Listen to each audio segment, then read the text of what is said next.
વલ્લભના વાલા વૈષ્ણવો, જય જય શ્રી ગોકુલેશ. વૈષ્ણવો સત્સંગમાં ગઈકાલે આપણે વેણુગીતનો અધ્યાય અને એની સાથે તામસ પ્રમેય પ્રકરણની લીલાઓ શ્રવણ કરી. આજે આપણે તામસ સાધન પ્રકરણના 7 અધ્યાય એક પછી એક શ્રવણ કરીશું. પરંતુ તે પહેલાં હરિભજનની મહત્તા દર્શાવતું એક સુંદર કીર્તન આપ શ્રવણ કરો. આ કીર્તન સુરસાગરમાંથી લેવામાં આવેલું છે અને આ કીર્તન કુંજમાં કિંદોરના પુષ્પમાં મને મળ્યું નથી.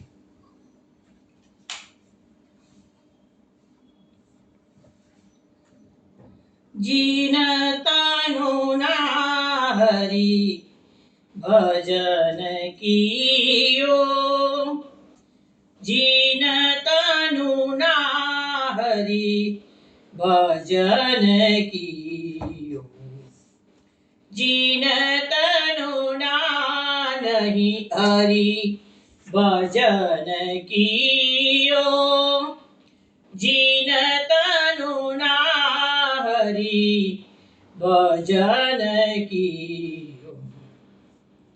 સુકર કુકર મૃગ માનો યહી મુખ કહાં જીઓ, જીનતનું ના હરી ભજન કિયો. जो जगदीश ईस सबहिन को कबहु न लागहियो, निपट निकट जदुनाथ बिसार्यो, माया मदही पियो,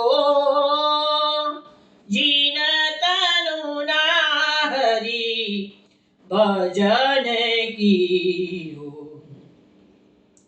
चारि पदार्थ के प्रभु दाता, नहीं चित चरण दियो, सूरदास भगवंत भजन बिनु वृथा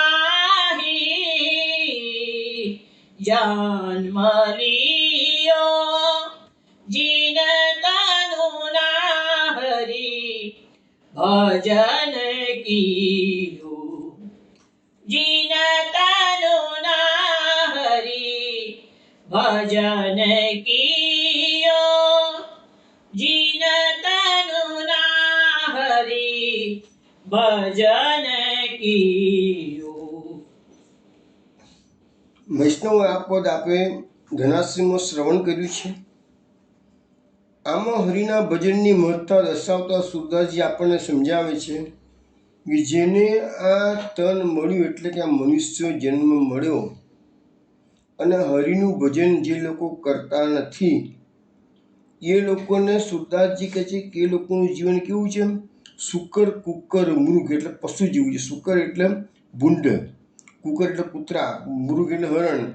અને એ માનો યહીમુખ આ કુકર શુકરના જેવા એ લોકોના મોઢા છે. આ જેવા પશુઓ છે કોઈ ભગવાનનું ભજન ના કરી શકે. કહા જીઓ પછી જીવીને કરશો શું? તમે એવા મોઢું થઈને તમે તન લીધું છે, શરીર લીધું છે મનુષ્યનું અને એવું મોઢું છે જેવું ભજન નથી કરતા તો જીવીને કામ શું છે કે છે?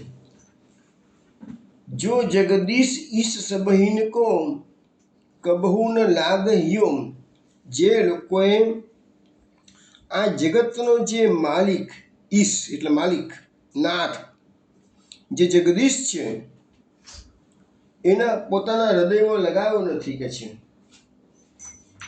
જેને પોતાના હૃદયમાં લગાવ્યો નથી કે છે. નિપટ નિકટ જે દુદાથ વિસાર્યો, માયા મદહી પીયો, જે લોકોએ જે પ્રભુ યદુનાથ પોતાની નિકટમાં જ છે, બધાની દુનિયાના કણે કણમાં પ્રભુ સમાયેલું છે. તો જે જગતનો નાથ યદુનાથ તમારી નજીકમાં જ છે, પણ તમારા માયાના પડદાના કારણે તમે પ્રભુના દર્શન કરી શકતા નથી અને પ્રભુને પામી શકતા નથી. માયા મદહી પીઓ, એ માયારૂપી મદિરા તમે પીધેલી છે એટલે તમને પ્રભુનો અનુભવ થતો નથી. ચારી પદાર્થ કે પ્રભુ દાતા, નહીં ચિત્ત ચરણ દિયો. અરે પ્રભુ કેવા છે? ચારે પદાર્થ એટલે કયા? ધર્મ, અર્થ, કામ અને મોક્ષ. આપણું જે જીવનમાં છે એ અલ્ટિમેટલી પ્રાપ્તિ મોક્ષની હોવી જોઈએ, પરંતુ આપણે વચ્ચેના ભાગમાં જે અર્થ અને કામની અંદર જ ફસાઈ ગયેલા છીએ. પણ પ્રભુ તો કેવા છે? ચારે ચાર વસ્તુ આપે છે. અર્થ બી આપશે, કામ બી આપશે, છેલ્લે મોક્ષ પણ આપશે. અને નહીં ચિત્ત ચરણ દિયો, એના ચરણારવિંદમાં તમે તમારું ચિત્ત લગાવ્યું નથી, તો પછી સૂરદાસ ભગવંત ભજન બીનું. સૂરદાસજી કહે છે ભગવાનના ભજન વિના વૃથાહી જન્મ લિયો. એવા લોકોનો જન્મ તો વૃથા ગયો છે. હવે આપણે હરિરાયજી મહાપ્રભુજીએ જન્મ વૈફલ્ય નિરૂપણાષ્ટક નામનો ગ્રંથ લખ્યો છે. એમાં પણ આ જ લખ્યું છે કે વૃથા તજન્મ ભૂતલે. એનો એક શ્લોક તમને શ્રવણ કરાવો. નાશ્રિતો વલ્લભાધીશો ન ચ દ્રષ્ટા સુબોધિની, નારાધી રાધિકાનાથો વૃથા તજન્મ ભૂતલે, વૃથા તજન્મ ભૂતલે. હરિરાયજી મહાપ્રભુજી આ શ્લોકમાં સમજાવે છે આપણને કે નાશ્રિતો વલ્લભાધીશો, જેને વલ્લભાચાર્યજીનો આશ્રય કર્યો નથી. ને છે દ્રષ્ટા સુબોધિની, જેને સુબોધિનીજીનો અભ્યાસ નથી કર્યો, સુબોધિનીનું રસપાન નથી કર્યું. નારાધી રાધિકાનાથો, જેને રાધિકાનાથની આરાધના એટલે સેવા નથી કરી. વૃથા તજન્મ ભૂતલે, એવાનો આ ભૂતલ પરનો જન્મ વૃથા ગયો. જે આ શ્લોકની અંદર આ પદની અંદર છેલ્લે આવ્યું ને, વૃથાહી જન્મ લિયો, એવી રીતે એવા મનુષ્યનો જન્મ વૃથા થઈ જાય છે. વૈષ્ણવો, હવે આપણે સત્સંગમાં આગળ વાત કરીશું કે ગઈકાલે સત્સંગમાં આપણે વેણુ ગીતની અસરોનું વર્ણન કરતા હતા. એમાં ગઈકાલે આપણે પુલિંદીઓની વાત કરતા હતા અને આપણે બીજી વાદળ મેઘો ભગવાનના સખા છે એની વાત કરતા હતા. એના વિશે થોડીક વાત કરવાની હતી, પરંતુ ગઈકાલે સમય સારો નીકળી ગયો હતો એટલે થોડીક વાત એની વિશે કરી લઉં. પછી આપણે આગળ આજે આપણે તામસ સાધન પ્રકરણ ચિરરણ લીલાનું રસપાન આજે કરવાનું છે. હવે એમાં શું છે કે આ પુલિંદીઓ પર ભગવાને જે કૃપા કરી, પુલિંદીઓ એટલે આપણે વાત થઈ હતી આદિવાસી કન્યાઓ, બિલડીઓ. તો પુષ્ટિ માર્ગમાં આ વસ્તુ આપણને સમજવાની જરૂર છે. સિદ્ધાંત કે પુષ્ટિ માર્ગમાં મહાપ્રભુજી, ગુસાઈજી, ગોકુલનાથજીએ એમની શરણે જે કોઈ પણ જીવ આવ્યા, ભલે શુદ્ર જાતિનો હોય, ભલે મુસ્લિમ જ્ઞાતિનો હોય, ભલે ચમાર જ્ઞાતિનો હોય, ગમે તે માછીમાર પણ બધાને સર એક જ, એટલે પુષ્ટિ માર્ગમાં જ્ઞાતિ એક જ છે અને વૈષ્ણવની જ્ઞાતિ. હવે મહાપ્રભુ ગુસાઈજીના સમયમાં ચૌડા ભંગીની વાર્તા આવે છે. તમે બધાએ વાંચી જશે, સાંભળી પણ હશે. છતાં ફરતી સત્સંગમાં બેઠા છીએ એટલે એ વાતને લઈએ છીએ. વાર્તામાં એવું આવે છે કે આ ચૌડો છે ને એ ગોવર્ધનમાં રહેતો હતો અને તે બિચ્છુ કુંડમાં શ્રીનાથજી બાવા ખેલવા માટે પધારતા તે વખતે તવાડે એ ચૌડો ઘાસ કાપવા માટે જતો હતો. તો શ્રીનાથજી બાવા એને રોજ દર્શન આપે. ચૌડા ભંગી સાથે શ્રીનાથજી બાવા વાતો પણ કરતા. અને એક દિવસ તો એવું બન્યું કે શ્રીનાથજી બાવાની જોડે ચાલતા ચાલતા ચૌડો વાતો કરતા કરતા તે જતીપુરા સુધી આવી ગયો. ગુસાઈજી જોઈ ગયા છે એટલે ગુસાઈજીએ ચૌડાને બોલ્યાને પૂછ્યું, અલા તારી સાથે શ્રીનાથજી શી વાતો કરતા હતા? તેને ઉત્તર આપ્યો કે કૃપાનાથ, તો શ્રીનાથજી બાબા અમે વનમાં જે ખેલતા હતા ને એની વાતો કરતા હતા. પણ મને તો રોજ આપની કૃપાથી શ્રીનાથજી બાબા દર્શન આપે છે, પણ જે મને હવે એવું વ્યસન થઈ ગયું છે કે જે દિવસે દર્શન ના થાય ને એ દાડે હું અન્નજળનો ત્યાગ કરું છું કે છે. મને એના વિના દર્શન વિના હું રહી શકતો નથી કે છે. તો ગુસાઈજી તો સાંભળીને બહુ ખુશ થયા. અરે પ્રભુની કેવી કૃપા છે કે છે. એટલે એમની પોતાના મંદિરમાં આજ્ઞા કરી દીધી કે રાજભોગની માળા જ્યારે બોલાય ત્યારે સર્વપ્રથમ તમારે ચૌડાને દર્શન કરાવવાના, અને પછી એ બહાર નીકળે પછી બીજા બધા વૈષ્ણવોને દર્શન કરાવવાના. આ રીતે મંદિરમાં બંદોબસ્ત ગોઠવવામાં આવ્યો, કારણ કે બે શ્રીનાથજી બાવાને આ ચૌડાન સાથેની ફ્રેન્ડશીપ સારી છે કે છે. મને છે એવું કે એક દિવસ એવો મને રાજભોગનો સમય થઈ ગયો, દર્શન ખુલી ગયા, ચૌડો આવ્યો નહીં, તારામંગળ થઈ પણ ગયા, અને ચૌડો થોડો મોડો આવ્યો. ત્યાં સુધીમાં તો મંદિરના તાળામંગળ થઈ ગયેલા હતા, અનુસ્વર થઈ ગયેલા હતા. ચૌડો નિરાશ થઈ ગયો, મંદિરની પાછળના ભાગમાં ગયો. એને વિરહતાપ વધી ગયો, એનો જ્વર શરીરનો વધી ગયો. અરે અરે, આજે પ્રભુએ મને દર્શન આપ્યા. હવે એનો તો નિયમ હતો, પ્રભુના દર્શન ના થાય તો અન્નજળનો ત્યાગ કરવાનો. એ દિવસ એને ભૂખ્યા રહેવાનું હતું, પરંતુ એને વિરહ જ્વર એવો ચડી ગયો કે શ્રીનાથજી બાવાથી એનો આ તાપ સહન થયો નહીં. શ્રીનાથજી બાવાએ મંદિરમાં રહીને પોતાની છડી હાથમાં લીધી અને પાછળની ભીત તોડી નાખી શ્રીનાથજી બાવાએ, અને બારી પાડી દીધી, અને તેમાં થઈને એને બોલાવી લીધો અંદર કે છે. એ ઊભો થઈને આવ્યો, શ્રીનાથજી બાવાએ દર્શન આપ્યા અને એને પ્રસાદી બે લાડવા આપ્યા છે. લે, તું ભૂખ્યો છું તો ખાઈ લેજે કે.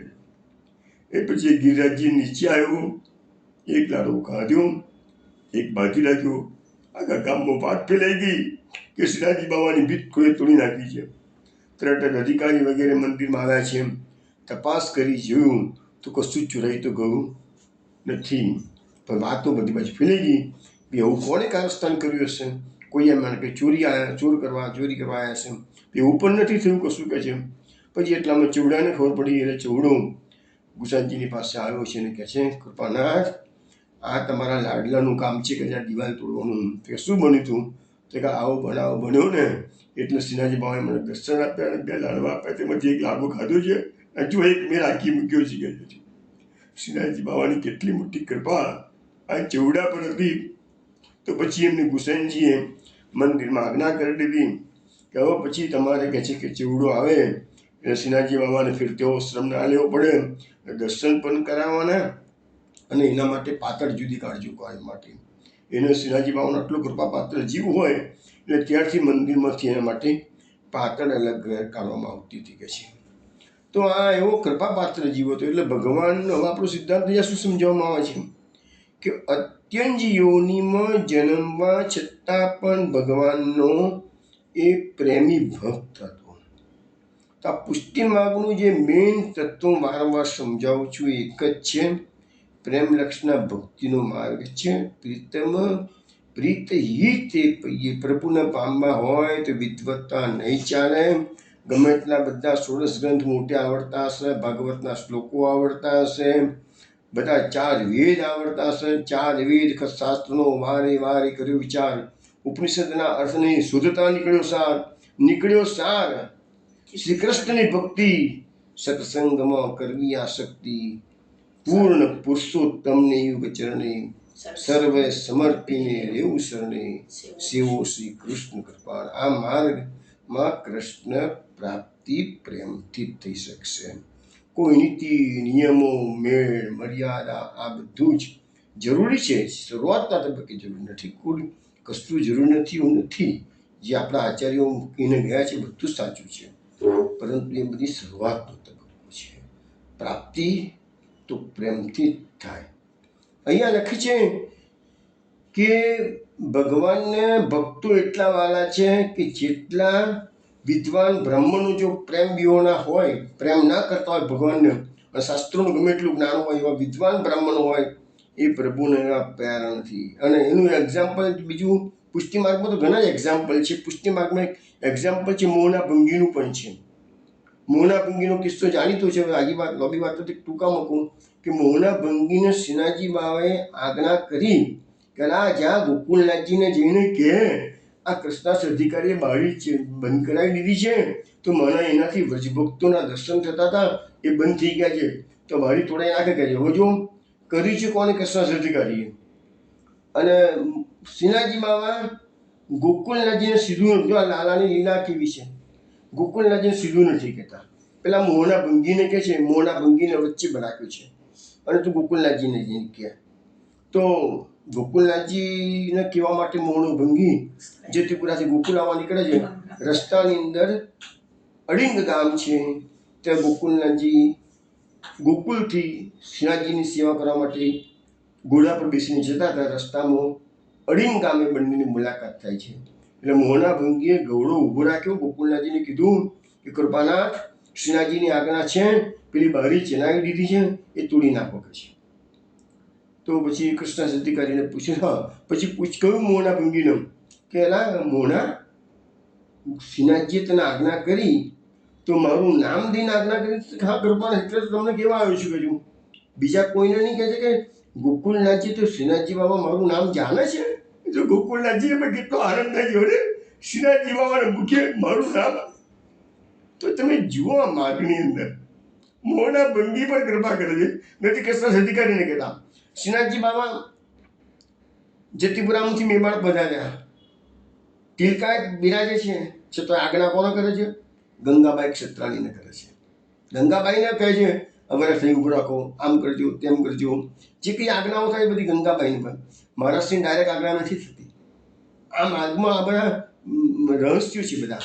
એટલે મોહના ભંગી પર એવું જ બીજો પ્રસંગ ચેવડાનો પણ છે કે ચેવડો શ્રીનાથજી બાબા સાથે ખેલતો હતો, ગોવિંદ સ્વામી જોઈ ગયા તો ચેવડાને ઊંચો શ્રીનાથજી બાબાને ઊંચો કરીને શ્રીનાથજી બાબાને ગોવિંદ કુંડમાં સ્નાન કરાવી દીધું, ઢગોળી દીધા.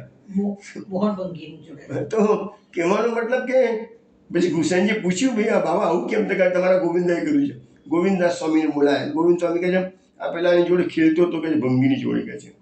તો તે કે બસ બ્રહ્મ ના છોડવાય કે છે, એટલે પણ તમારી મેળ મર્યાદા તો છુવાઈ જાય ને, એવો જવાબ ગોવિંદ સ્વામી આપેલો છે. તો આ માર્ગમાં આવા ભંગીઓનો, માછીમારોનો પણ સ્વીકાર થયેલો છે. એટલે અહીંયા એકમાત્ર પ્રેમ, એટલે આપણે જે કે ભીલડીઓ પર કેમ શ્રી કૃષ્ણ ભગવાને એની ઉત્થાપન ભોગની સેવા કેમ સ્વીકારી? આપણને એવું મનમાં થાય, ભીલડીઓ આ ગોપીઓ નથી, બધા વ્રજભક્તો નથી ત્યાં, તો ભીલડીઓની સેવા સ્વીકારવામાં આવેલી છે. હવે પુલિંદીજીઓએ એવા તો કયા ભાગ્ય કર્યા કે એવા ચરણારવિંદના સ્પર્શનો એમનો લાભ મળતો હતો બધો ભગવાનનો. કારણ કે ભગવાનની જે ચરણ પર કુમકુમ હતું એ કુમકુમ ઘાસ પર લાગ્યું, અને એ કુમકુમ પુલિંદીજીઓ પોતાનો વિરહતાપ સમાવવા માટે પોતાના મુખ પર અને સ્તન પર લગાવે છે. તો લખે છે કે એક ભગવદે એવું ગાયું છે કે પ્રભુના ચરણારવિંદની રજ માટે ભક્તોની આરતી હોવી જોઈએ. એટલે શું કહે છે? તે પદ કમલ બસો મને મેરે, આમ કરીને એક ભગવદીએ ખૂબ સુંદર પદ ગાયેલું છે. અત્યારે લેતા નથી, ક્યારેક લઈશું. અને એમાં એવું કહેવાય છે પદની અંદર કે પ્રભુ એવી કૃપા કરો કે આપના ચરણારવિંદ મારા હૃદયમાં વસે, મારું મન સદા આપના ચરણોમાં લાગ્યું. આપણે આ આરતીપૂર્વક રોજ પ્રભુને વિનંતી કરીશું તો જ પ્રભુની કૃપા થશે. રોજ પ્રાતઃકાળે જાગું ત્યારે આ ચરણ કમલનું ધ્યાન કરવું, દિવસભર આપણા સ્મરણ કર્યા કરવું, આપના ચરણોની ભક્તિ પ્રાપ્ત કરું, એવી પ્રભુ મારા પર કૃપા કરો, એવી સતત વિનંતી કરી પડે. કાળાવાલા પ્રભુના વાલા, ગોપીજનોએ જે ગોપી ગીતમાં કેવું કહ્યું છે એ તો આપણે જ્યારે આવશે 31મો અધ્યાય જોઈશું. તો આ માર્ગમાં સતત પ્રભુને તમારે આરતીથી પોકારવાના છે. અને એટલા કારણે પ્રભુના ચરણ કમલની રજ પુલિંદીજીઓને પ્રાપ્ત થઈ ગઈ છે. હરિરાયજીએ પણ હરિરાયજી મહાપ્રભુજી એક શિક્ષાપત્રમાં શું વાત કરી છે કે શ્રી યમુનાજી, શ્રી ગિરિરાજજી અને કાત્યાયની દેવી, આ કાત્યાયની હવે આપણે આવી જ રહ્યું છે, આજે જ આવશે. તો આ શ્રી કૃષ્ણની અવતાર દશામાં આ બધા ભગવત સંબંધ કરાવનારા હતા. પરંતુ શ્રી કૃષ્ણની અનવતાર દશા છે ત્યારે તેમાં શ્રી મહાપ્રભુજી ભગવત સંબંધ કરી આપનાર છે. આપણા માટે મહાપ્રભુજીએ કૃપા કરી ભગવાને, અને મહાપ્રભુજીને ભૂતર પર મોકલ્યા છે. અને જ્યાં વૈષ્ણવ ભટકી ગયા છે એ બધાને પાછા શરણે લઈ લો. ભગવાનની જ્યારે અવતાર દશા ત્યાં તો સવાલ હતો જ નહીં કશું, પણ અનવતાર દશામાં પાછું મહાપ્રભુજી પધાર્યા. પરંતુ લખે છે કે જેમ અવતાર લીલાની અંદર શ્રી ગોપીજનોનો આશ્રય કોનો હતો? તો શ્રી યમુનાજીનો હતો. કુમારિકાઓનો જે આશ્રય હતો એ બધી કાત્યાયનું વ્રત કર્યું હતું, આજે આપણે જોઈશું. પુલિંદીનો આશ્રય કોણ હતો? તો આ ગિરિરાજજીનો આશ્રય કર્યો છે, ગિરિરાજજીનો. તો એ તો બધું એના અવતાર દશામાં. અને અનવતાર દશાની અંદર શ્રી મહાપ્રભુજી પુત્રો પધાર્યા અને વૈષ્ણવોએ એમનો દુધાશ્રય કર્યો, તો પછી ઉદ્ધાર થઈ જાય. પણ અત્યારે આપણા સમય એવો આવ્યો છે પાછું કે અત્યારે તો મહાપ્રભુજીનો પણ અનવતાર દશાનો સમય છે પાછો. તો એવા વખતે આપણા માટે મહાપ્રભુજીના ગ્રંથો છે એનો આશ્રય કરવો, એવી આપણને આજ્ઞા કરવામાં આવેલી છે. મહાપ્રભુજીના ગ્રંથો એ મહાપ્રભુજીના સમક્ષ, કે મહાપ્રભુજી વાણીના પતિ છે, વાકપતિ છે. એટલે મહાપ્રભુજીનું સ્વરૂપ વાણી રૂપે આજે પણ આપણા ઘરોમાં બિરાજમાન છે. તો આવી રીતે જે પુલિંદીઓના માધ્યમથી મેં તમને ચૂડાનો પ્રસંગ જે કીધું એમાં એ કન્વે કરવા માગું છું કે આ માર્ગમાં પ્રેમ જ મુખ્ય વસ્તુ છે. બીજા કોઈનું કશું ચાલતું નથી પ્રભુને પ્રાપ્ત કરવા માટેનો. એટલે ગમે તે નાત જાત આ બધું પોતે ઉચ્ચ કુળમાં જન્મ હોય એ બધું નકામું છે. ભલે નિમ્ન જ્ઞાતિમાં જન્મ હોય કે નિમ્ન કુટુંબમાં જન્મ હોય, પણ જો પ્રભુનો આપણે રાયદાસ સમાજનો કિસ્સો બહુ જાણીતો કિસ્સો છે. સત્સંગમાં ક્યારેક ક્યારેક આપણે વિવિધ ભક્તગાથામાં આવશે જ ભવિષ્યમાં ગમે ત્યારે. રૈદાસ સમાજ ખૂબ સુંદર ચરિત્ર છે. ચમાર જ્ઞાતિનો હતો, કાશીમાં રહેતો હતો અને કબીરના સમકાલીન થઈ ગયા એ ચમાર. પણ ચમાર હતો તો પણ ભગવાન એમના હાજર હતા. એવા બધા ઘણા પ્રસંગો. આ તો ચમાર એવા કેટલા પુષ્ટિ માર્ગમાં તમે જુઓ ને, જામનગરમાં સૌથી ઊંચી, તો બધા ઘણા પ્રસંગો છે એવા કે નિમ્ન જાતિના હોય પણ ભગવાનની અપાર કૃપાનો અનુભવ કરતા હોય. થોડા એક વાત આપણે પુલિંદીના માધ્યમથી આ વાત આપણે થઈ. હવે બીજી એક અગત્યની વાત છે કે ગઈકાલે આપણે વાદળની વાત કરતા હતા કે મેઘો એ ભગવાનના સખા છે અને ભગવાનની જે સેવા કરે છે એના વિશે છે. તો એવો એક પ્રસંગ અમારા બની ગયો છે, એટલે એને તમને નાનકડી નિરૂપણ કરું કે 2018ની સાલની એક વાત છે. અને એમાં એક વખત મને એવો ભાવ જાગ્યો કે હિમાલયમાં જઈને જમનાજી લઈ આવ્યા. હિમાલયમાં આજે પણ જમનાજી શુદ્ધ છે. ગોકુળ મથુરાની અંદર શું થઈ ગયું છે કે જ્યારે પેલી હથિની કુંડમાં બધું જળ રોકી દીધું છે ને. તમને બધાને ખબર હશે જ કે હરિયાણામાં હથિની કુંડમાં જમનાજી પર ડેમ બંધાઈ ગયો છે, એટલે ત્યાંથી જળ રોકાઈ ગયું છે. જ્યારે જળનો કોઈ મોટો વરસાદ થાય અને પૂર આવે તો જ શુદ્ધ જમનાજી તમને ગોકુળ મથુરામાં મળે. અથવા તો હથિની કુંડમાંથી જ્યારે પાણી છોડવામાં મોટા ઉત્સવ હોય છે, જન્માષ્ટમી, ભાઈબીજ વગેરે ઉત્સવો પર એ લોકો પાણી છોડે છે અને એ વખતે તમને શુદ્ધ જમનાજી મળે, બાકી નથી મળતું. તો હવે અમે લોકોએ નક્કી કર્યું, મેં કરતા કે ભાઈ આપણે હિમાલયમાં જઈ અને શુદ્ધ જમનાજીના કેન થોડા ભરતા લાવીએ, જેથી આ ઠાકોરજીને રોજ એક જમનાજીની જારી ભરી શકાય.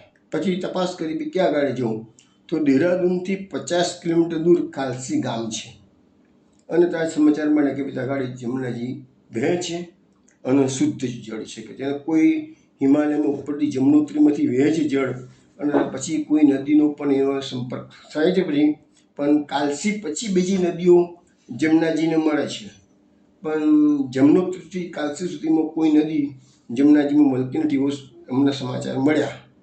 એટલે પછી અમે લોકોએ ત્યાંથી બધા લેવા માટે નીકળ્યા અને હરિદ્વારથી ગાડી ભાડે કરી અને કાલસીમાં ગયા. અમે લોકો કાલસીમાં ગયા પછી જમનાજીનું જે પુલ હતો, નદીની ઉપરનો પુલ, એ પુલ પર મેં ગાડી રોકીને નીચે નજર કરી તો જોવા મળ્યું તો જમનાજી તો દેખાતા જ નહોતા. આખો પટ્ટ જળ વ્યૂહનો દેખાતો હતો. ઘણો મોટો વિશાળ પટ હતો, પણ બધો જળ વ્યૂહનો હતો. એટલે મેં વિચાર કર્યો ખાલી આટલી દૂર આવ્યા છીએ અને જળ તો મળ્યું નથી. અમારી પાસે માહિતી હતી કે જળ તમને મળશે કે છે અહીંયા. એટલે પછી ત્યાંથી એક દૂર આશ્રમ દેખાતો હતો. એ આશ્રમ પર કરદમે પહેલેથી સંપર્ક કરેલો આશ્રમ વાળાનો. એને કીધું કે આવો તમને એ જળ મળશે કે છે, ભરી શકાશે એવું જળ છે કે છે. એટલે આશ્રમમાં ફોન કર્યો કરદમે કે ભાઈ અમે આવી ગયા છીએ અને જળ દેખાતું નથી. તને આશ્રમમાંથી કીધું કે ના તમે નીચે જાઓ, ખૂબ સુંદર જળ છે, ઘણું જળ છે કે છે, તમને ઉપરથી નહીં દેખાય કદાચ, પણ નીચે તમે જવું પડશે તમારે કે છે. હવે અમે લોકો ચિંતામાં પડે, ખરું બહુ ઊંડું પેલું જમનાજીનો પટ ઘણો વિશાળ હતો ને ઘણું ઊંડું હતું, બ્રિજ ઘણો ઊંચી હતો, આ કે પહાડી પ્રદેશ ને આખો પહાડી પ્રદેશ હતો. એટલે હવે નીચે જવું કેવી રીતે એમ ચિંતા કરતા હતા. એટલામાં જ બાઇક પર એક કાકા આવી ગયા અને કાકાએ તરત બાઇક ઊભું રાખ્યું. મેં કશું કહું નહીં, પણ સીધા પૂછ્યું, તમે જળ લેવા આવ્યા છો કે છે? તમે કીધું હા અમે જમનાજીનું જળ લેવા આવ્યા છીએ.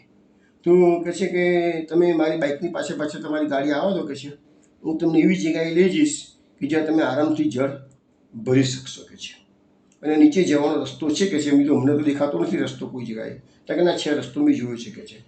એટલે અમારા ડ્રાઈવર પર અમારા નસીબ સંજોગે સારું ડ્રાઈવર સારો મળી ગયો. તો ડ્રાઈવર એમ જ કહેતો મેં તો કાલસીનું ભાડે નક્કી કર્યું હતું કે છે હું કાલસી લઈ આવ્યો છું, હું નીચેના ભાગમાં ગાડી ના લઈ જાઉં તો અમારે કશું ના ચાલત એની જોડે. પણ એ પણ એટલો આ ઘણી સારો સંકલ્પ કર્યો હોય તો પ્રભુ કેવો સંકલ્પ તમારો પૂરો કરવા માટે કેટલી બધી અનુકૂળતા કરે કે ડ્રાઈવરનું કોઓપરેશન મળ્યું. પેલા કાકા અજાણી વ્યક્તિ હતી, એની સામેથી એક બાઇક ઊભી રાખી, મેં કહ્યું હતું તો પણ, અને એમને નીચે સુધી બાઇક લઈ ગયા. ડ્રાઈવરે પણ આનાકાની બિલકુલ નથી કરી અને એની ગાડી આ બધા શિલાઓની વચ્ચે ગાડી નાખી. નકરા બધા શિલાઓ જ હતી, પથ્થર જ હતા બધા. એની વચ્ચેથી ગાડી કાઢતો કાઢતો થયો જે જુમનાજીનું સુંદર વેન અમને મળી ગયું પછી કાકા લઈ ગયા એટલે. અને જુમનાજીનું વેન હતું ત્યાંથી લગભગ 50 ફૂટ દૂર એની ગાડી ઊભી રાખી. કે પછીની જે શિલાઓ હતી ને એ બધી મોટી મોટી હતી. એટલે પેલા ડ્રાઈવરે કીધું કે સાહેબ હું હવે આ ગાડી આગળ નહીં લઈ જઉં, કે જો મોટી મોટી શિલાઓ છે ક્યાંક પંચર થઈ જશે ગાડીનો તો આપણે બધે હેરાન થઈ જઈશું કે છે. એટલે તમે અહીંથી 50 જ ફૂટથી દૂર સામે વેન દેખાય છે કે છે, તમે જળ જેટલું ભરો એટલું ભરી લો, તો હું ગાડી ઊભી રાખું છું કે છે. હવે એ દિવસ તો અખાત્રીજનો એપ્રિલ મહિનો, બપોરે 12:30 સુમાર, આકાશમાં સૂર્ય બરાબરનો તપતો હતો અને બધા શિલાઓ મોટી મોટી શિલાઓ બધી પુષ્કળ તપી ગયેલી હતી. હવે જમનાજીની અંદર ચંપલ પહેરીને તો જવાય નહીં. ચંપલ અમે અમારા ગાડીમાં કાઢી લીધા, ગાડીની બહાર નીકળ્યા અને શિલા પર જેવો પગ મૂક્યો ત્યાં તો પગ દાઝવા લાગ્યા. અમે ચિંતામાં પડી ગયા કે ચાલો આટલી દૂર આવ્યા છીએ, બધી સગવડ ભગવાને કરી આપી, બધું સરસ થઈ ગયું છે, હવે આટલી નજીકમાં જ છે જળ લેવાનું, અને આ શિલા પર તો પગ મુકાય એવી પોઝિશન એટલી બધી તપી ગયેલી શિલાઓ, બપોરનો ઉનાળાનો તાપ. અને ત્યાં તો ભગવાનને કરવું તો પેલા મેઘો જે ભગવાનના સખા છે એ અમારી વારે આવી ગયા. અચાનક જ આકાશની અંદર ચારે બાજુ વાદળા ઘેરાયા.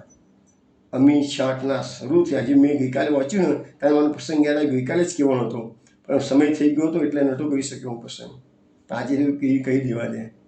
ખરેખર એ જે અનુભવ અમારો થયો હતો ગઈકાલે, આ પ્રસંગ આવ્યો કે ભગવાનને છત્ર કર્યું અને અમી છાંટના કર્યા હતા મેઘોએ એમના સખા તરીકે. તો મને પણ ભગવાન એટલી કૃપા કરી અને એ વખતે વાદળા આકાશમાં લઈ આવ્યા. અમી છાંટના થયા એટલે બધા પથ્થર જે શિલાઓ તપેલી હતી એ બધી ઠંડી થઈ ગઈ અને અમે આરામથી પગ મૂકી શક્યા અને 50 ફૂટ દૂર જઈ જમનાજીમાં સ્નાન કર્યું અને જળ બધા જેટલા કેન લઈને ગયા હતા બધા ભરી દીધા અને અમે આરામથી વડોદરા પાછા આવી શક્યા છીએ.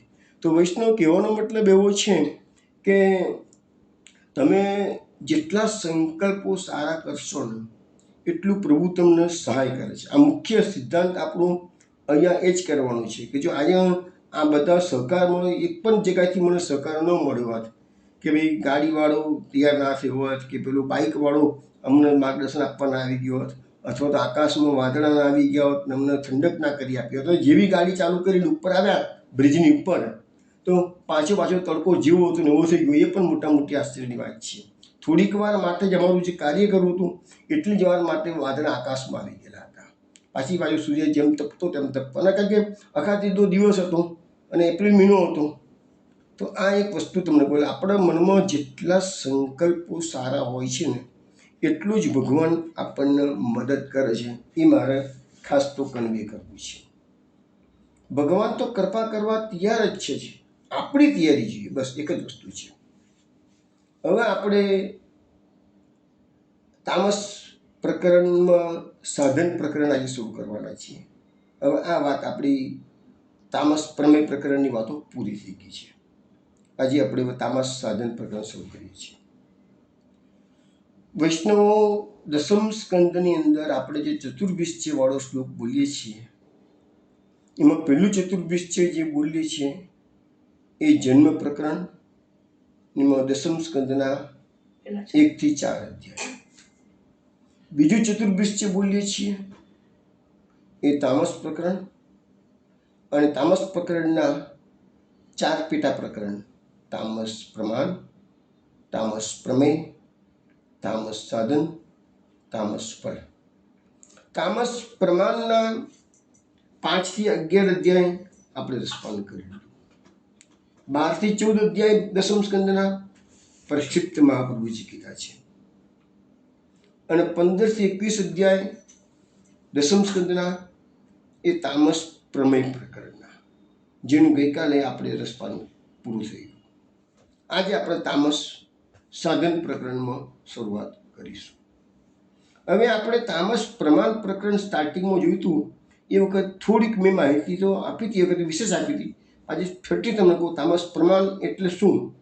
તો નંદરાયજી એમ માને છે કે આ ભગવાન નથી પણ મારું બાળક છે, એવું જે અજ્ઞાન છે એ એક વાત.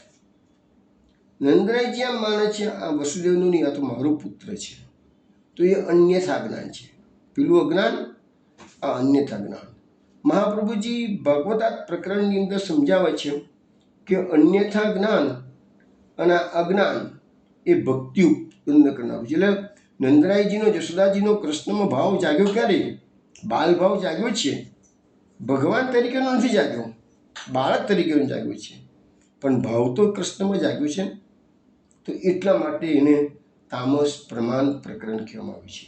મહાપ્રભુજીએ ભાગવતા પ્રકરણમાં કારિકા પર લખેલી છે, સર્વ તસ્તુ અધિક સ્નેહ પૂર્વત્ર વિનિરૂપિત આસક્તિસ્તુ દ્વિતીય તૃતીય વસનમ મતમ ફલ પ્રાપ્તિ ચતુર્થે સિદ્ધો રોધ ચતુર્વિધ. એને કહે છે કે ભગવાનમાં સર્વથી અધિક સ્નેહ એ પ્રમાણ પ્રકરણ કહેવાય. પ્રમેયમાં ભગવાનમાં આસક્તિ થઈ એટલે પ્રમેય કહેવાય.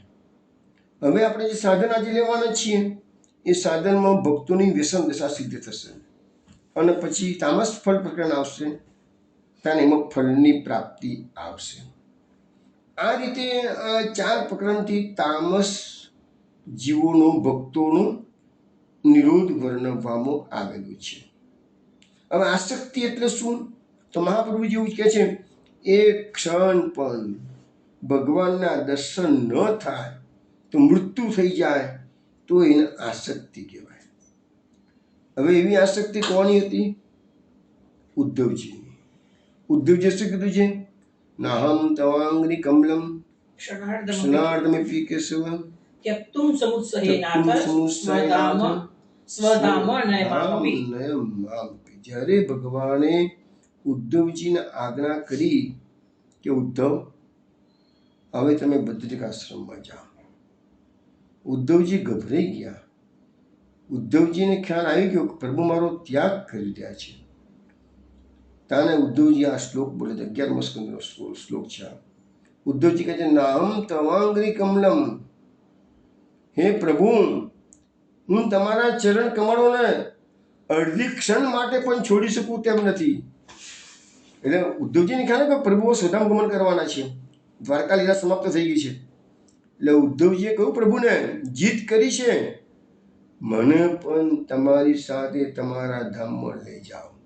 હું તમારા ચરણ કમળ અડધી ક્ષણ માટે પણ ત્યાગવા અસમર્થ છું. ક્ષણાર્ધમપી કેશવ. તો વિચાર કરો તમે, આ ભક્તિની પરાકાષ્ઠા છે. ભગવાનના સખા છે ઉદ્ધવજી. એટલે તો 11મા સ્કંદમાં ભગવાને કહ્યું છે, ઉદ્ધવ તારા જેવો ભક્ત મને જેટલો પ્રિય છે ને એટલી મારી અર્ધાંગના લક્ષ્મીજી કે મારો ભાઈ બલરામ કે મારો ખુદનો આત્મા પણ મને એટલો પ્રિય નથી જેટલો ઉદ્ધવ તું મને વધુ પ્રિય છે. ભગવાન માટે અડધી ક્ષણ પણ છોડવા તૈયાર નથી.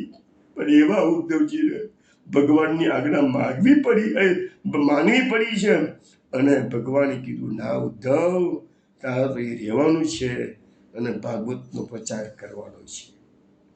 તો એ બધી એક આસક્તિ છે. વ્યસન દિશામાં ગજ્જન ધાવનનું એક્ઝામ્પલ આપી શકાય એમ છે.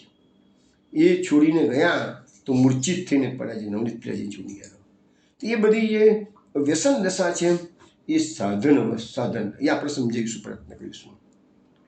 મહાપ્રભુજી કહે છે હવે સાધન આપણે આજે શરૂઆત કરીએ છીએ. હવે તામસ સાધનમાં શું આવશે?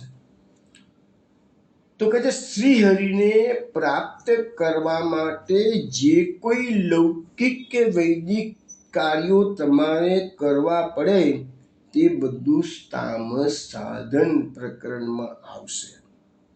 જો એક એક વસ્તુ સ્ટેપ વાઇઝ મહાપ્રભુજી સમજાવે. આ બધું ભાગવતાર્થ પ્રકરણના આધારે, ભાગવત અને ભાગવતાર્થ પ્રકરણ અને સુબોધિનીજી બધું જુદું છે. ભાગવતમાંથી જ મહાપ્રભુજીએ ભાગવતાર્થ પ્રકરણમાં 4 અર્થો પ્રકટ કર્યા છે અને સુબોધિનીજીમાં 3 અર્થો પ્રકટ. અત્યારે હું તમને જે કંઈ સમજાવી રહ્યો છું એ ભાગવતાર્થ પ્રકરણના આધારે સમજાવું છું. હવે આપણે જ્યારે સુબોધિનીજી ચાલુ કરીશું, મિશ્ર 22મું અધ્યાય, ત્યારે હું જે સમજાવીશ એ સુબોધિનીના આધારે સમજાવીશું. હવે જે સાધન પ્રકરણમાં વ્રજ ભક્તો જે કંઈ બી સાધન કરે છે એ કેમ કરે છે? તો શ્રીહરિને પ્રાપ્ત કરવા કરે છે. તો એ સાધનમાં અન્યાશ્રય થતો નથી. હવે આપણે 7 અધ્યાય છે. જો 22મો અધ્યાય આવ્યો એટલે કે તામસ સાધનનો પહેલો અધ્યાય આવ્યો. એમાં ગોપીજનો શું કરે છે? કુમારિકાઓ શું કરે છે? કાત્યાયની દેવીનું વ્રત કરે છે. હવે આપણે જોવા જઈએ તો આ ગોપિકાઓ છે અને એ તો કાત્યાયની દેવી તો અન્યાશ્રય ના છે કહેવાય? ના, મહાપ્રભુજી ના પાડે છે, અન્યાશ્રય નથી. કેમ? કાત્યાયની દેવીને પ્રસન્ન કરીને શ્રી કૃષ્ણ અમારા પતિ થાય એવું ગોપિકાઓ કુમારિકાઓ માગી રહી છે. એટલે અલ્ટિમેટલી ધ્યેય તો એમનું કૃષ્ણ પ્રાપ્તિનું છે, નહીં કે કાત્યાયની દેવી. કાત્યાયની દેવી તો એક મૂર્તિ છે, માધ્યમ છે. તો આ સાધન થયું છે, એ સાધનમાંથી ફલમાં જવાનું છે. હવે એવો બીજો અધ્યાય પછીનો આવશે. યજ્ઞ પત્નીઓ પર ભગવાન કૃપા કરે છે. યજ્ઞ પત્નીઓના પતિઓ વૃંદાવનમાં આજે પણ એ જગા છે તો આગળ યજ્ઞ થયો હતો તો એ જગાના પર ભગવાનના ગોવાળિયા આવીને ભોજનની માગણી કરે છે. પ્રભુ કૃષ્ણ બલરામ નજીક વધારે છે અને માગે છે. તો પેલા ચુબા લોકો જે હતા યજ્ઞમાં મશગુલ હતા અને યજ્ઞ કેમ કરતા હતા? સ્વર્ગની પ્રાપ્તિ માટે, નહીં પ્રભુની પ્રાપ્તિ માટે. જો બરાબર, અહીંયા ચોબા લોકોનું સાધન કયું હતું? યજ્ઞ. અને ફળ શું હતું?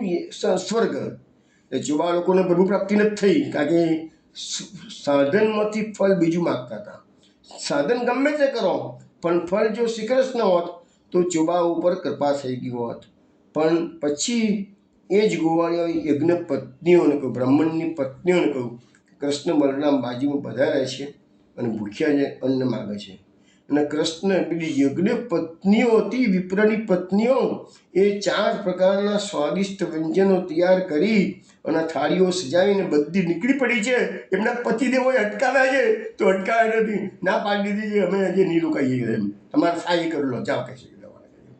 એટલે કે યજ્ઞ છે, આ યજ્ઞમાં આહુતિ આપવાની છે, યજ્ઞનો ભોગ લગાવવાનો છે.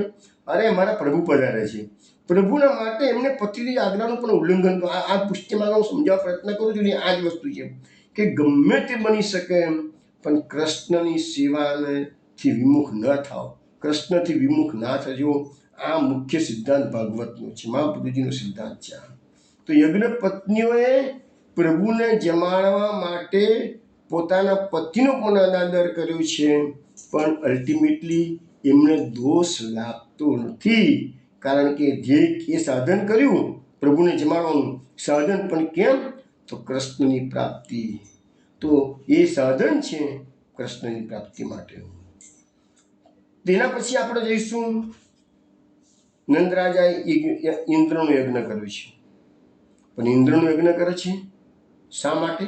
પ્રભુની પ્રાપ્તિ માટે? ના, પ્રભુની પ્રાપ્તિને ત્યાં નથી. ઇન્દ્રનો યજ્ઞ કરે છે, ઇન્દ્ર સારો વરસાદ વરસાવે, ગૌ બધા ગાયો ને ગોવાળિયા ને ધાન્ય પાકે, ઘાસ પાકે, સુખી થવાય બધાને. એ ભગવાનને નથી ગમ્યું, અન્યાશ્રય થયો છે. એટલે ભગવાને શું કીધું છે? ચલો ગોવર્ધન યાગ કરો કે છે. તો ગોવર્ધન યાગ એ સાધન થયું અને એમાંથી ગિરિરાજજીની એટલે ભગવત સ્વરૂપોની ભગવાનની પ્રસન્નતા એ ફળ થયું. તો યાગી સાધન આવ્યું. કયું સાધન આવ્યું? તો ગોવર્ધન યાગ. એના તો 4 અધ્યાય આપણને જાણવા મળશે. એમાં છેલ્લે અધ્યાયમાં તો સ્તુતિઓ બધી આવે છે, કૃષ્ણની સ્તુતિ બધી આવશે. તો એ બધાની અંદર મુખ્ય 4 અધ્યાય છે, 24, 25, 26, 27. એ 4 અધ્યાયની અંદર ગોવર્ધન યાગનું જ મહત્વ સમજાવ્યું છે અને ગોવર્ધન યાગના માધ્યમથી પ્રભુની પ્રસન્નતા પ્રાપ્ત કરવાની છે. પછીનો જે અધ્યાય આવશે, 7મો અધ્યાય તામસ સાધનનો, એમાં નંદરાયજી એકાદશીના દિવસે નિરાહાર થઈને વ્રત કરે છે. હવે સવાલ આવ્યો કે એકાદશીનું વ્રત તો પૌણા શાસ્ત્રમાં માન્ય છે, એટલે તો સવાલ જ નથી રહેતો. પણ એ નંદરાયજીનું જે સાધન હતું શા માટે નહોતું? પ્રભુ પ્રાપ્તિ માટે નહોતું. તો સાધન છે એ પ્રભુ પ્રાપ્તિ માટે છે. તો અહીંયા આપણને 7 અધ્યાયની અંદર એટલા માટે આ નામ પડ્યું એમ તામસ સાધન પ્રકરણ. અહીંયા બધા વ્રજવાસીઓ કંઈક ને કંઈક સાધન કરેલું છે માટે નામ પડ્યું છે તામસ સાધન પ્રકરણ. અને તામસ સાધન પ્રકરણનો અંદર છેવટે પછી આપણે 29મા અધ્યાયથી તામસ ફલ પ્રકરણમાં આપણે પ્રવેશ કરીશું. હવે જે આ કુમારિકાઓ જે છે એને કાત્યાયની વ્રત કર્યું છે, એમાં તામસ ભાગવતા પ્રકરણમાં એવો ઉલ્લેખ છે. કારિકા બોલું છું. અત કુમારિકા પૂર્વમ વ્રતમ ચક્રુરીતીર્યતે તતો લૌકિક ભાવમ હિ પરિત્યજ્ય તદાજ્ઞામ યથોક્તમ અખિલમ ચક્રુઃ તતૈસુન્વતુષ્યતમ. એટલે કહે છે કે કુમારિકાઓએ વ્રત કર્યું પછી ભગવાનની આજ્ઞાથી લૌકિકનો વિચાર ત્યાગ કરી ભગવાને જેમ કહ્યું તેમ સર્વ કર્યું, તેથી પ્રભુ પ્રસન્ન થયા. જો હવે કુમારિકાઓએ કાત્યાયની વ્રત કર્યું, સાધન કર્યું. સાધન આમ જોવા જઈએ તો એ અન્યાશ્રય થઈ ગયું. પરંતુ અન્યાશ્રય એટલા માટે મહાપ્રભુજી સમજાવે છે, અન્યાશ્રય એટલા માટે નથી કે અલ્ટિમેટલી એમનું ધ્યેય કાત્યાયની દેવી પાસેથી બીજું કશું નહોતું માગવું, પણ કાત્યાય દેવીને પ્રસન્ન કરી અને શ્રી કૃષ્ણની પ્રાપ્તિ કરવી હતી. શ્રી કૃષ્ણ મારા પતિ થાય. એટલે હવે ભગવાનની આજ્ઞાથી ભગવાને એમને કીધું કે તમે જેલમાંથી બહાર આવો, તમારા વસ્ત્રો લઈ જાઓ. તો આ લૌકિક લજ્જાનો પણ ગોપીજનોએ ભગવદ આજ્ઞાના પાલન માટે લૌકિક આજ્ઞાનો પણ લૌકિક લજ્જાનો પણ ત્યાગ કર્યો છે અને ભગવાને જેમ કીધું જેમ કર્યું છે. તો એનાથી પ્રભુ પ્રસન્ન થયા. જોયું ને? એટલે તમારા લૌકિક વૈદિકનો ત્યાગ કરવાનો છે. લૌકિક લજ્જા કે લોકો શું કહેશે મારા માટે, એ જે વાતો શાસ્ત્ર પ્રમાણે આ વસ્તુ નથી, તો એ વૈદિક થયું. શાસ્ત્રોની વાત આવે એટલે વૈદિક થયું અને સમાજની વાતો આવે એટલે લૌકિક થયું. તો આ લૌકિક વૈદિકથી પરનો માર્ગ છે, એમાં તમારે ચિંતા કરવાની જરૂર નથી. તો એથી પ્રભુ પ્રસન્ન થાય. હવે મહાપ્રભુજીએ ત્રિવિધલા નામાવલીમાં જે ભ્રમણ ગીતનો પ્રસંગ આવશે ને, એમાં મહાપ્રભુજીએ ત્રિવિધલા નામાવલીમાં આવું નામ મૂક્યું છે કે ગોપિકાદિ લૌકિક ભાવ દોષ દૂરી કરણાય નમઃ. એટલે આ ચિરહરણના પ્રસંગમાં પણ મહાપ્રભુજીએ આ લૌકિક ભાવ દૂર કર્યો છે અને એ ભ્રમણ ગીતના પ્રસંગમાં પણ ભગવાને ગોપિકાઓનો ઉદ્ધવજીના માધ્યમથી લૌકિક ભાવ દૂર કરાયેલો છે. એમને સમજણ પડી ગઈ છે કે આ પ્રભુ એ જગતનો નાથ છે, જેને અમે ગોવાળીઓ માનતા હતા. ભલે એમને કાંત તરીકે પ્રાપ્ત કર્યા છે, એમના પ્રેમી છે ભગવાન, પણ અલ્ટિમેટલી ભાવ પ્રેમનો જ રહ્યો છે, ભાવ કાંતનો જ રહ્યો છે.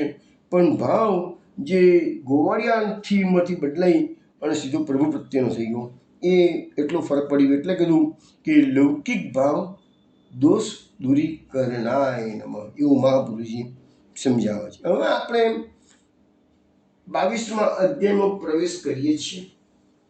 એની પહેલા શરૂઆત કરતા પહેલા પુરુષોત્તમ સહસ્ત્ર નામના જે નામો 22મા અધ્યાયમાંથી પ્રકટ થયા એ અને ત્રિવિધના નામાવલીના જે નામો પ્રગટ થયા એની પર એક ટૂંકી નજર નાખી લઈએ, પછી સીધો અધ્યાયમાં પ્રવેશ કરીએ છીએ. હવે નામ આવશે પુરુષોત્તમ સહસ્ત્રનામમાં મહાપુરુષજીએ આ અધ્યાયમાંથી 2 નામો પ્રકટ કરેલા છે. આ અધ્યાયની અંદર કુલ 38 શ્લોકો છે અને એ 38 શ્લોકોમાં 2 ભાગ કરવામાં આવે છે. એના કે એક ભાગ જે છે એમાં કાત્યાયની વ્રત અને ચિરહરણ લીલા આવશે, અને બીજા ભાગની અંદર ભગવાન પોતાના સખાઓને વૃક્ષોનો મહિમા સમજાવે છે. એ એમ મુખ્યત્વે આ અધ્યાય 2 ભાગમાં છે. એટલે મહાપુરુષજીએ 2 નામો પ્રકટ કર્યા છે પુરુષોત્તમ સહસ્રનામો. કાત્યાની વ્રત વ્યાજે સર્વ ભાવાસિતાંગન. એનો અર્થ એવો થયો, કાત્યાયની વ્રતના નિમિત્ત વડે કુમારિકા ગોપ બાલિકાઓને સર્વભાવથી આશ્રય આપનાર શ્રી કૃષ્ણ કૃપા લીધી. શ્રી કૃષ્ણ ભગવાને કૃપા કરી અને આ ગોપિકાઓએ ભલે કાત્યાયની વ્રત કર્યું છે, પરંતુ એ તો એનું એક મીસ હતું, ભાણું હતું. અલ્ટિમેટલી પ્રાપ્તિ તો કૃષ્ણની જ કરવાની છે. તો એ સર્વભાવથી આશ્રય ભગવાને એમને આપેલું છે. બીજું નામ આપ્યું છે મહાપ્રભુજીએ સત્સંગતિ સ્તુતિ વ્યાજ્ય સ્તુત વંદ્રાવનાંગ્રીપ.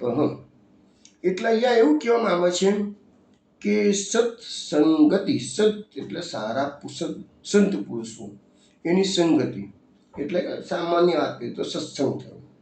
એ સત્સંગના સ્તુતિ, એ સારા પુરુષોના સત્સંગની પણ સ્તુતિ, અને એને વ્યાજ એટલે ઇન્ટરેસ્ટ નહીં, પણ વ્યાજ એટલે બહાનું. એના બહાને ભગવાન એના મિસ કહીએ આપણે સાદી ભાષામાં મિસ, બહાનું. એના બહાને ભગવાને વંદ્રાવનના વૃક્ષોનો મહિમા ગાયો છે, અને વંદ્રાવનના વૃક્ષોનો મહિમાના માધ્યમથી ભગવાન સંત પુરુષોનો સ્વભાવ કેવો છે? સંત પુરુષો પોતે દુઃખ ઝીલીને તમે બીજાને સુખી કરે છે.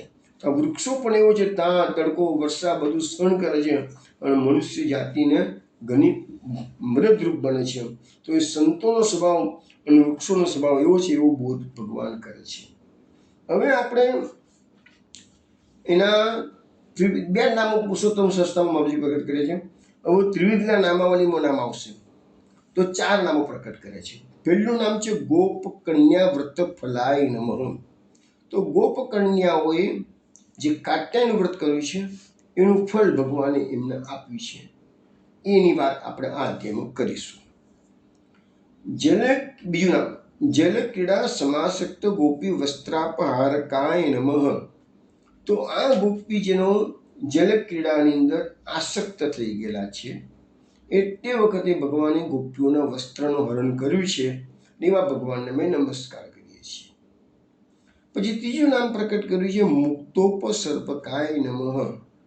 હવે અહીંયા મુક્ત વક્તા ઉપસર્પકાય નમઃ. ઉપસર્પ એટલે કે સમીપમાં, ભગવાનની સમીપમાં જે રહે એ બધા મુક્ત થયા. એટલે એટલા માટે એ નામ પાડ્યું છે કે મુક્તોપસર્પકાય નમઃ કે છે. એટલે ભગવાનના જોડે જે આ ગોપીજનો ભગવાનની નજીકમાં હતા, તો એનું વસ્ત્ર હરણ કરીને ભગવાને એ લોકોને મુક્તિ પ્રદાન કરેલી છે. એટલે સ્વરૂપાનંદનું દાન કરેલું છે, મુખ્ય વાત આ આવે છે. અને છેલ્લું નામ આપ્યું છે મહાપ્રભુજીએ વૃંદાવન બોધકાય નમઃ. એટલે વૃંદાવન સંબંધી બોધ કરનાર શ્રી કૃષ્ણને પ્રણામ. તો કયો બોધ કરે છે? તો એ પોતાના ગોપ સખીના 10 શ્લોકો આ અધ્યાયના જે છે ને, એમાં ભગવાન પોતાના સખાઓને વૃક્ષોનો મહિમા સમજાવતો બોધ કરે છે. એટલે એ એકચ્યુઅલી સમજાવે છે ત્યારે વૃંદાવનના વૃક્ષો, અલ્ટિમેટલી આશ્રય એમનો સંત પુરુષોનો સ્વભાવ કેવો હોય છે એમ બતાવવાનું છે. માટે કીધું વૃંદાવન બોધકાય નમઃ.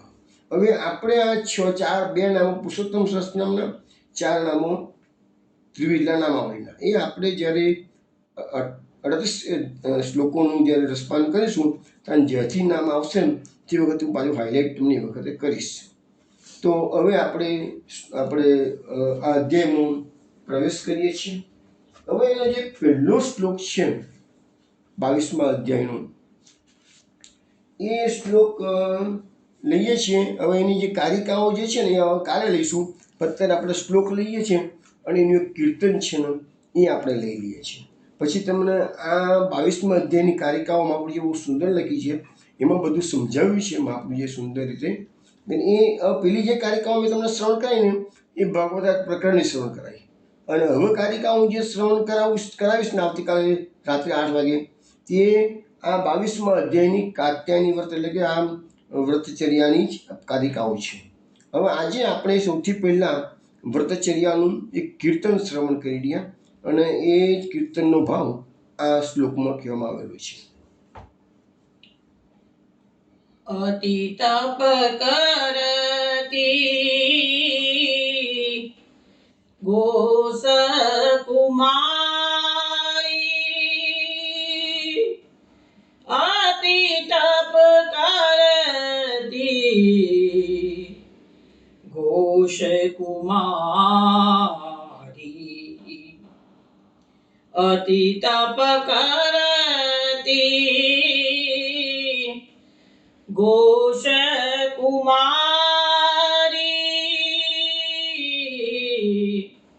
અતિ તપ કરતી ઘોષ કુમારી,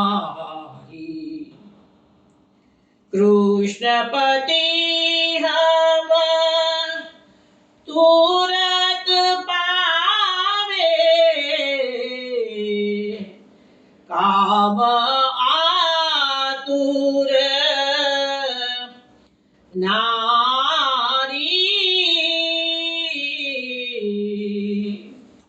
અતિ તપ કરતી ઘોષ કુમારી, નૈન મુંદતી દર્શ કારણ, શ્રવણ શબ્દ વિચારી, ભુજા જોરતી અંક ભરી હરી, ધ્યાન ઉર અંક વારી,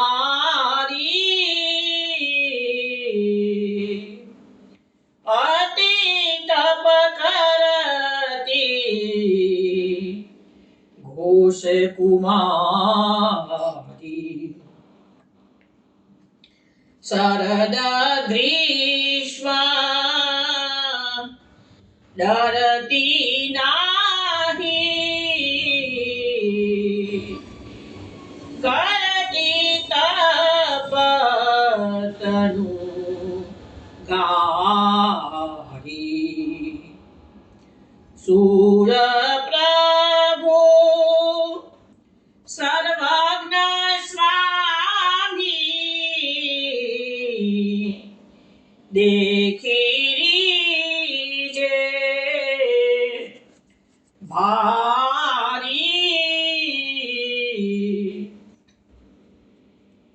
અતિ તપ કરતી ઘોષ કુમારી,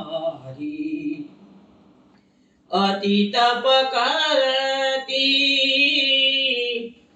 ઘોષ કુમારી, અતિ તપ કરતી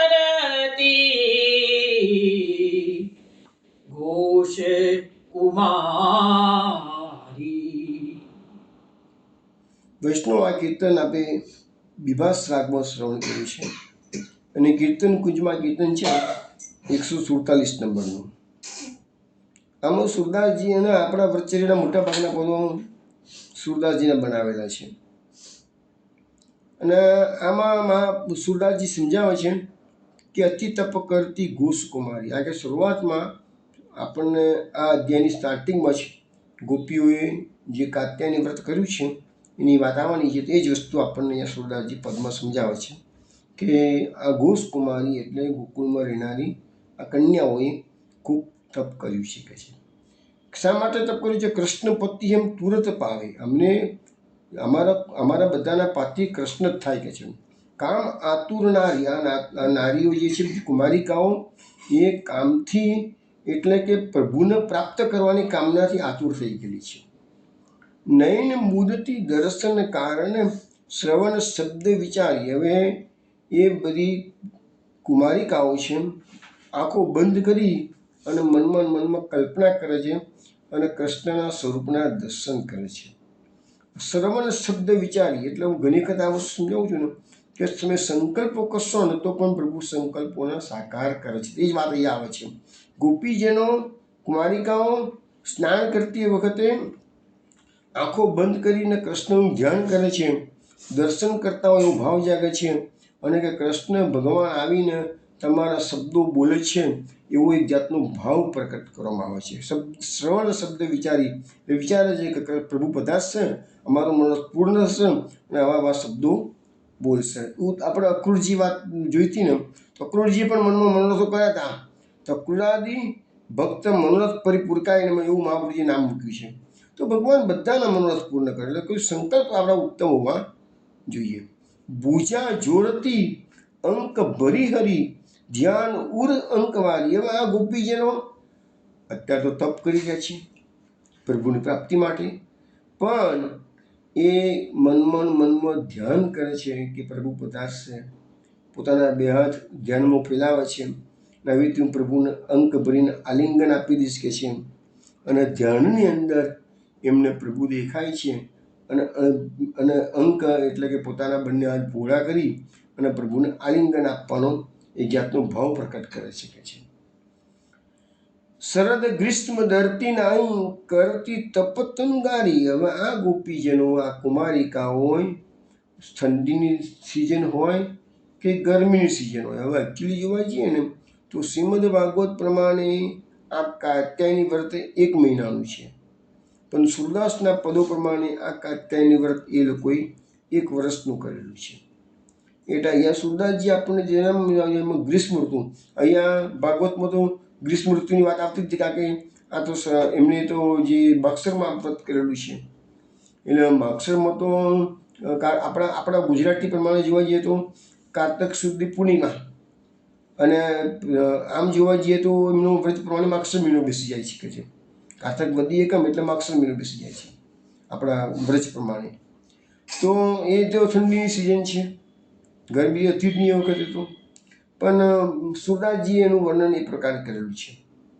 તો શરદ ગ્રીષ્મ ડરતી નહીં એટલે ઠંડી હોય કે ગરમી હોય એને ડર લાગતો નથી કે છે. કરતી તપ તરું ગાળી, શરીરને ગાળી નાખે છે એટલે શરીરને સૂકવી નાખે છે એવું તપ કરે છે કે છે. સૂર પ્રભુ સર્વજ્ઞ સ્વામી. હવે ભગવાન કેવો છે? સર્વજ્ઞ છે, બધાનો સ્વામી છે, અંતર્ગતની જાણે છે. દેખી રીઝે પારી. એ પ્રભુના માટે તમે તપ કરો છો તો પ્રભુ ભારે રીઝી ગયા છે એટલે પ્રસન્ન થઈ ગયા છે. એવા આવા કુમારિકાઓ તમારો મનોરથ આવતી શરદની રાત્રિઓમાં હું પૂર્ણ કરીશ. તો એવો એમનો ગોપિકાઓનો જે મનોરથ હતો એના માટે તપ કરતા હતા. હવે આપણે શ્લોક જોઈએ છે. શ્રી શુક વાક્ય. હેમંતે પ્રથમે માસી નંદે ગોપ કુમારિકા ચેરુ રવિશ્ય ભુંજાના કાત્યાયન્ય વર્ચનમૃતમ. એટલે કે છે કે શ્રી સુખદેવજી કહે છે કે હેમંત ઋતુના પ્રથમ માસ એટલે કે માગશર મહિનામાં નંદ ગોપની કુમારિકાઓએ હવિષ્ય અન્નનું ભોજન કરી કાત્યાયની દેવીની પૂજાના વ્રતનો આરંભ કર્યો.